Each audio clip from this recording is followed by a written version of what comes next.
About 10 years ago, I took on the task to teach global development to Swedish undergraduate students. That was after having spent about 20 years together with African institutions studying hunger in Africa. So I was sort of expected to know a little about the world. And I started in our medical university, Karolinska Institute, an undergraduate course called Global Health. But when you get that opportunity, you get a little nervous. I thought these students coming to us actually have the highest grade you can get in Swedish college system. So I thought maybe they know everything I'm going to teach them about. So I did a pre-test when they came. And one of the questions from which I learned a lot was this one. Which country has the highest child mortality of these 5 pairs? And I put them together so that in each pair of country, one has twice the child mortality of the other. And this means that it's much bigger the difference than the uncertainty of the data. I won't put you at a test here, but it's Turkey, which is highest there, Poland, Russia, Pakistan, and South Africa. And these were the results of the Swedish students. I did it, so I got a confidence interval, which was pretty narrow, and I got happy, of course. I had 1.8 right answer out of 5 possible. And that means that there was a place for a professor of international health and for my course. But one late night, when I was compiling the report, I really realized my discovery. I have shown that Swedish top students know statistically significantly less about the world than the chimpanzees. Because the chimpanzee would score half right. If I gave them 2 bananas with Sri Lanka and Turkey, they would be right half of the cases. But the students are not there. The problem for me was not ignorance, it was preconceived ideas. I did also an unethical study of the professors of the Karolinska Institute that hands out the Nobel Prize in medicine, and they are on par with the chimpanzee there. So this is where I realized that there was really a need to communicate, because the data of what's happening in the world and the child health of every country is very well aware. So we did this software which displays it like this. Every bubble here is a country. This country over here is China. And this is India. The size of the bubble is the population. And on this axis here, I put fertility rate. Because my students, what they said when they looked upon the world, and I asked them, what do you really think about the world? Well, I first discovered that the textbook was Tintin mainly. And they said the world is still we and them. And we is Western world, and them is third world. And what do you mean with Western world? I said, well, that's long life in small family. And third world is short life in large family. So this is what I could display here. I put fertility rate here, number of children per woman, 1, 2, 3, 4, up to about 8 children per woman. We have very good data since 1962, 1960 about, on the size of families in all countries. The error margin is narrow. Here I put life expectancy at birth, from 30 years in some countries up to about 70 years. And 1962, there was really a group of countries here that was industrialized countries, and they had small families and long lives. And these were the developing countries. They had large families and they had relatively short lives. Now, what has happened since 1962? We want to see the change. Are the students right? It's still 2 types of countries? Or have these developing countries got smaller families and they live here? Or have they got longer lives and live up there? Let's see. We start the world. And this is all UN statistic that has been available. Here we go. Can you see there? It's China. They're moving against better health. They're improving there. All the green Latin American countries, they are moving towards smaller families. The yellow ones here are the Arabic countries, and they get larger families, but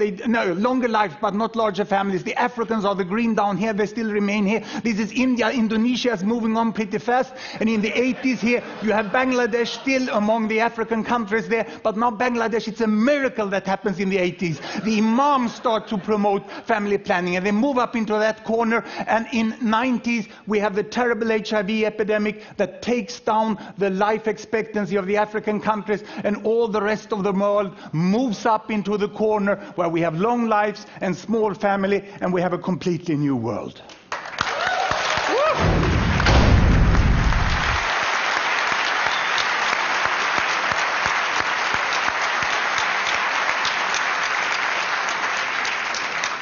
Let me make a comparison directly between United States of America and Vietnam. 1964. America had small families and long life. Vietnam had large families and short lives. And this is what happens. The data during the war indicate that even with all the death, there was an improvement of life expectancy. By the end of the year, the family planning started in Vietnam, and they went for smaller families. And the United States up there is getting for longer life, keeping family size. And in the 80s now, they give up communist planning and they go for market economy, and it moves faster even than social life. And today we have in Vietnam the same life expectancy and the same family size here in Vietnam 2003 as in United States 1974 by the end of the war. I think we all, if we don't look in the data, we underestimate the tremendous change in Asia, which was in social change before we saw the economical change. So let's move over to another way here in which we could display the distribution in the world of the income. This is the world distribution of income of people. $1, $10, or $100 per day. There's no gap between rich and poor any longer. This is a myth. There's a little hump here. But there are people all the way. And if we look where the income ends up, the income, this is 100% of world's annual income. And the richest 20%, they take out of that about 74%. And the poorest 20%, they take about 2%. And this shows that the concept developing countries is extremely doubtful. We sort of think about aid, like these people here giving aid to these people here. But in the middle, we have most of the world population. And they have now 24% of the income. We heard it in other forms. And who are these? Where are the different countries? I can show you Africa. This is Africa. 10% of the world population, most in poverty. This is OECD, the rich country, the country club of the UN.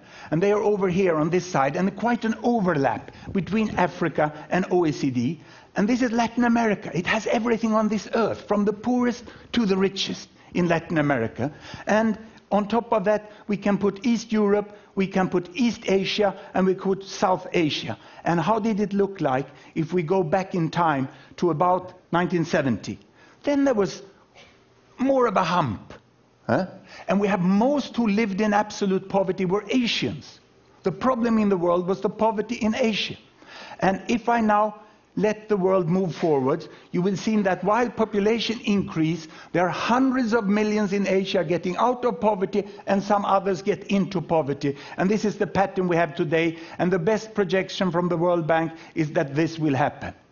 And we will not have a divided world. We will have most people in the middle. Of course, it's a logarithmic scale here. But our concept of economy is growth with percent. We look upon it as a possibility of percentage increase. If I change this and I take GDP per capita instead of family income, and I turn these individual data into regional data of gross domestic product, and I take the regions down here, the size of the bubble is still the population, and you have the OECD there, and you have sub-Saharan Africa there, and we take off the Arab states there, coming both from Africa and from Asia, and we put them separately, and we can expand this axis, and I can give it a new dimension here by adding the social values there, child survival. Now I have money on that axis, and I have the possibility of children to survive there. In some countries, 99.7% of children survive to 5 years of age, others only 70.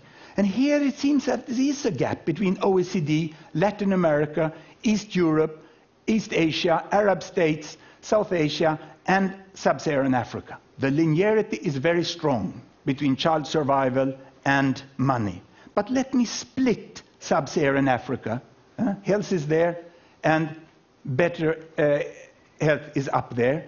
I can go here, and I can split Sub-Saharan Africa into its countries. And when it bursts, the size of each country bubble is the size of the population. Sierra Leone down there, Mauritius up there. Mauritius was the first country to get away with trade barriers, and they could sell their sugar, they could sell their textiles on equal terms as the people in Europe and North America. There's a huge difference between Africa, and Ghana is here in the middle. In Sierra Leone, humanitarian aid. Here in Uganda, development aid. Here, time to invest. There you can go for holiday. It's a tremendous variation within Africa, which we very often make that it's equal everything. I can split South Asia here. India is the big bubble in the middle, but huge difference between Afghanistan and Sri Lanka. And I can split Arab states. How are they? Same climate, same culture, same religion, huge difference. Even between neighbors. Yemen, civil war, United Arab Emirates money, which was quite equally and well used. Not as the myth is. And that includes all the children of the foreign workers who are in the country. Data is often better than you think. Many people say that data is bad. There is an uncertainty margin. But we can see the difference here, Cambodia, Singapore. The differences are much bigger than the weakness of the data. East Europe, Soviet economy for a long time, but they come out after 10 years very, very differently. And there is Latin America.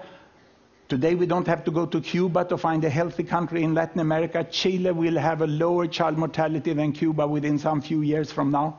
And here we have high-income countries in OECD, and we get the whole pattern here of the world, which is more or less like this. And if we look at it, how it looks the world, in 1960, it starts to move, 1960. This is Mao Zedong. He brought health to China. And then he died, and then Deng Xiaoping came and brought money to China and brought them into the mainstream again. And we have seen how countries move in different directions like this. So it's sort of difficult to get an example country which shows the pattern of the world. But I would like to bring you back to about here at 1960. And I would like to compare South Korea, which is this one, with Brazil, which is this one. The label went away for me here. And I would like to compare Uganda, which is there. And I can run it forward like this.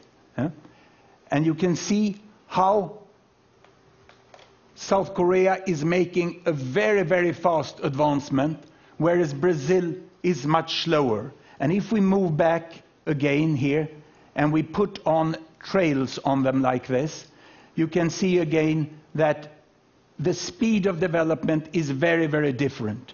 And the countries are moving more or less in the same rate as money and health. But it seems you can move much faster if you are healthy first than if you are wealthy first. And to show that, you can put on the way of United Arab Emirates. They came from here. A mineral country. They catch all the oil, they got all the money, but health cannot be bought at the supermarket.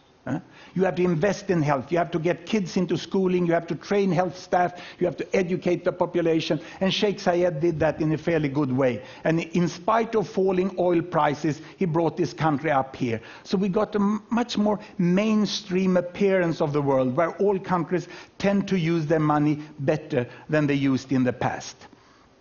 Now, this is more or less if you look at average data of the countries. They are like this. Now, that's dangerous to use average data because there's such a lot of difference within countries. So if I go and look here, we can see that Uganda, that today is where South Korea was 1960. If I split Uganda, there's quite a difference within Uganda. These are the quintiles of Uganda. The richest 20% of Ugandans are there. The poorest are down there. If I split South Africa, it's like this. And if I go down and look at Nigeria, where there was such a terrible famine lastly, it's like this. The 20% poorest of Nigeria is out here, and the 20% richest of South Africa is there. And yet we tend to discuss on what solutions there should be in Africa. Everything in this world exists in Africa. And you can't discuss universal access to HIV for that quintile up here with the same strategy as down here. The improvement of the world must be highly contextualized. And it's not relevant to have it on regional level. We must be much more detailed. We find that students get very excited when they can use this. And even more policymakers and the corporate sectors would like to see how the world is changing. Now, why doesn't this take place? Why are we not using the data we have? We have data in the United Nations, in the national statistical agencies, and in universities and other non-governmental organizations, because the data is hidden down in the databases. And the public is there, and the internet is there, but we have still not used it effectively. All that information we saw changing in the world does not include publicly funded statistics. There are some web pages like this, but they take some nourishment down from the databases, but people put prices on them, stupid passwords and boring statistics. And this won't work. So what is needed? We have the databases. It's not a new database you need. We have wonderful design tools, and more are added up here. So we started a non-profit venture, which we called Linking Data to Design. We call it Gapminder, from London Underground, where they warn you, mind the gap. So we thought Gapminder was appropriate. And we started to write software which could link the data like this. And it wasn't that difficult. It took some person years. And we have produced animations. You can take a data set and put it there. We are liberating UN data. Some few UN organizations, some countries accept that their databases can go out on the world. But what we really need is, of course, a search function. A search function where we can copy the data up to a searchable format and get it out in the world. And what do we hear when we go around? I've done anthropology on the main statistical units. Everyone says it's impossible.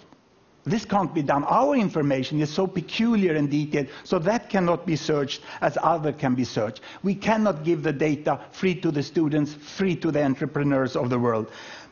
But this is what we would like to see, isn't it? The publicly funded data is down here, and we would like flowers to grow out on the net. And one of the crucial points is to make them searchable, and then people can use the different design tool to animate it there. And I have a pretty good news for you. I have a good news that the present new head of UN Statistics, he doesn't say it's impossible. He only says we can't do it. And that's a quite clever guy. Huh? So we can see a lot happening in data in the coming years. We will be able to look at income distributions in completely new ways. This is the income distribution of China, 1970. This is the income distribution of the United States, 1970. Almost no overlap. Almost no overlap. And what has happened? What has happened is this, that China is growing, it's not so equal any longer, and it's appearing here, overlooking the United States, almost like a ghost, isn't it? Huh? It's pretty scary.